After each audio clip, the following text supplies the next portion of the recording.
Hello children, we'll start this video with the parts of computer part 3. Okay, we are going to discuss in detail about central processing unit, that is CPU. We'll go on to the slides about this first slide has been given in all the three videos. This is the parts of computer, okay, which is input device, input unit, central processing unit, and output unit. Central processing unit is being divided into three parts, that is memory unit, arithmetic logic unit ALU, and control unit.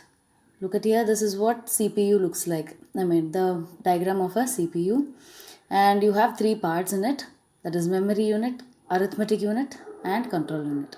Okay, once after this control unit controls all the three main unit, that is three other three units, input unit, then control unit. It controls the memory unit. Even if nothing has to be stored in the memory, the control unit will give the controls impulses, and it will do all things accordingly. Okay, arithmetic unit is the place where all your calculations or the process has been done.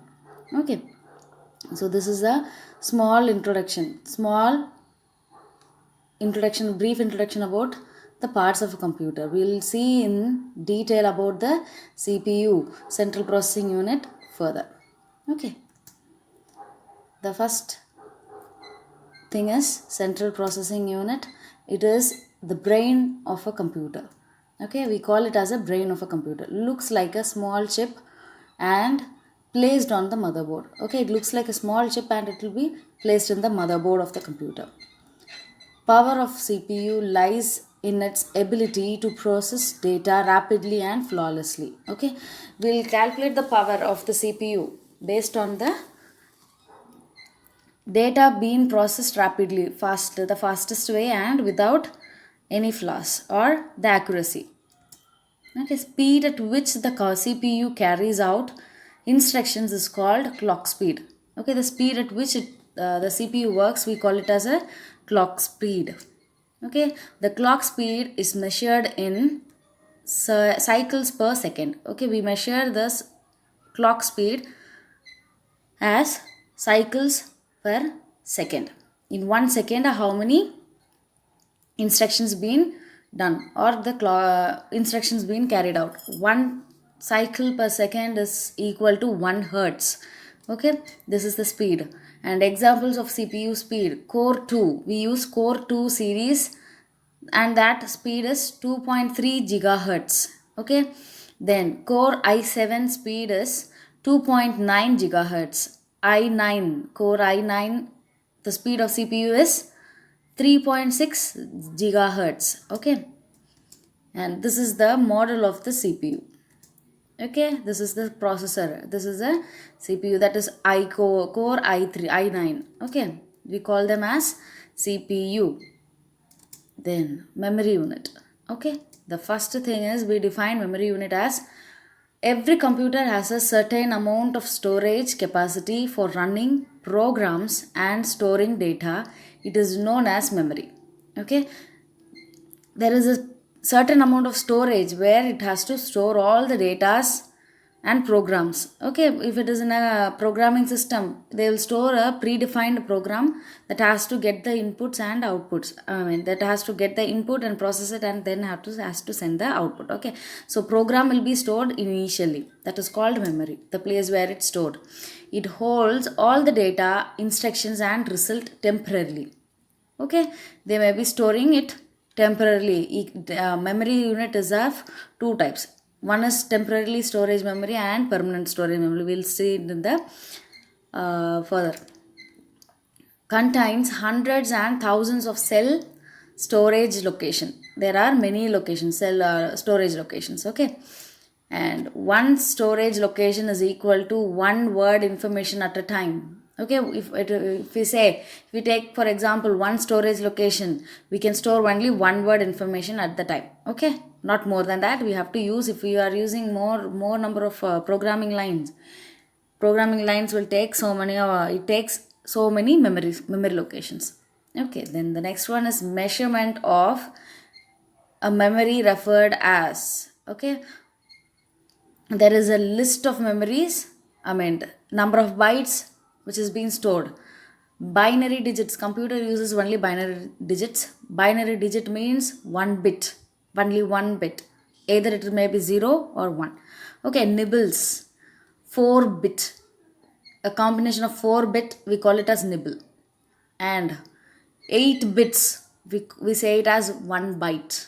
Okay, so combination of 8 bit, maybe it can be of 0 1 0 1 0 1 0 1, or it can be of any combinations of zeros and ones. Okay, we need 8 bits, we say it as 1 byte.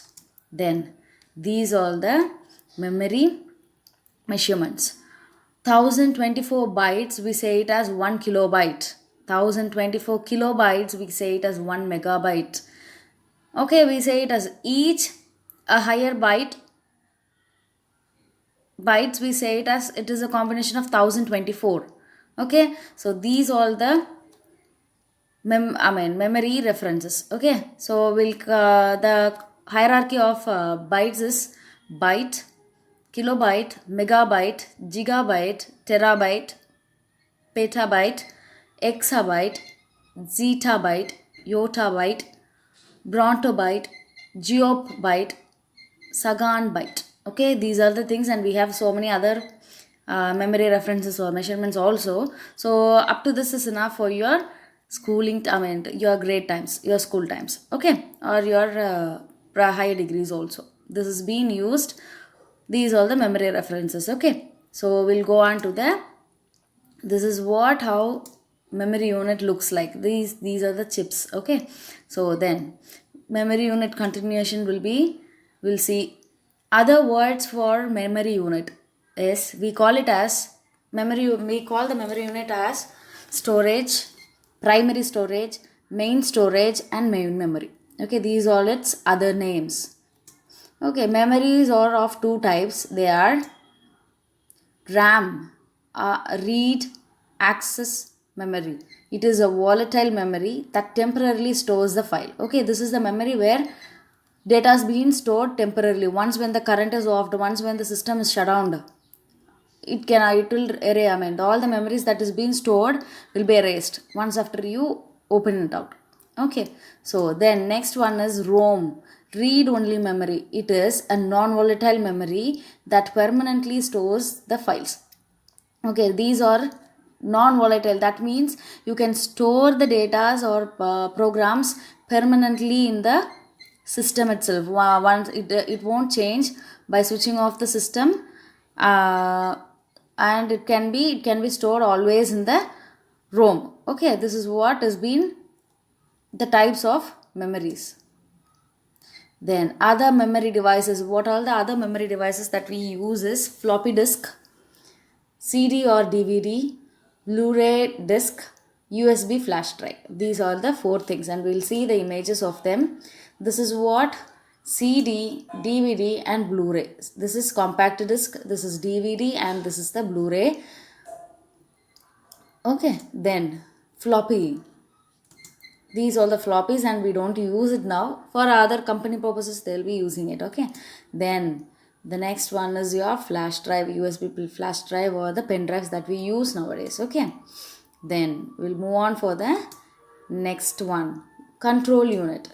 Control enters operations of computer. Okay, it gives the entire, it controls the operations of the entire system, whether input has to be got it, whether to display the output, or whether to do whatever things that is being used for processing. We all depend only on the control unit. Okay, this is the brain of the computer. Okay, this is what a computer control unit works. Control unit gives the instructions for getting the input. It moves on with the memory where to store the input data. Then it will use the things for displaying it. Okay, then this is how the control unit looks like in a hardware. And we'll move on for the arithmetic and logic unit. It is commonly known as ALU, arithmetic logic unit. It performs addition, multiplication, subtraction, division, and logical operation. We'll go on detail with logical operation. Since you know what is addition is, you're going to add two values, you're going to multiply two values in the multiplication. You are going to subtract two values. You are going to find the difference between two values by using the operation called subtraction. You are going to divide two values with the division operation. Logical operation is, you're going to take the decision whether it is using greater than or equal to or other things. Okay, logical operations means and or. Here also you are going to add some values, but it will be in a using logic gates. Okay, or not, XOR, NAND, NOR, XNOR. Okay, these are all the things, logical operations. I'm going to give you a basic logical operations. Okay, so logic and, you're going to multiply two values. Dot means we represent the dot in logic operations. That means it is going to multiply. You're going to have the multiplication things. Logical OR means you're going to sum up the values of two values. Okay, then logical XOR, it is A XOR B. It can be represented as A B bar plus B A bar B. Okay, we'll discuss in detail about this particular logic units in another video. Okay, in the upcoming videos. Then logic NOT, it is A bar. A single input will be reversed in its operation. Okay, if I give you zeros, it will be taken as, the answer will be 1. If I give you an input of 1, the answer will be 0. Okay, you are going to reverse the input. Okay, it is a kind of inverter or inverting things. Okay, we will be seeing the use of logic operations in the other video. Okay, this is what ALU is, and this is how your CPU works. All the three parts has been discussed, and thanks for watching the videos.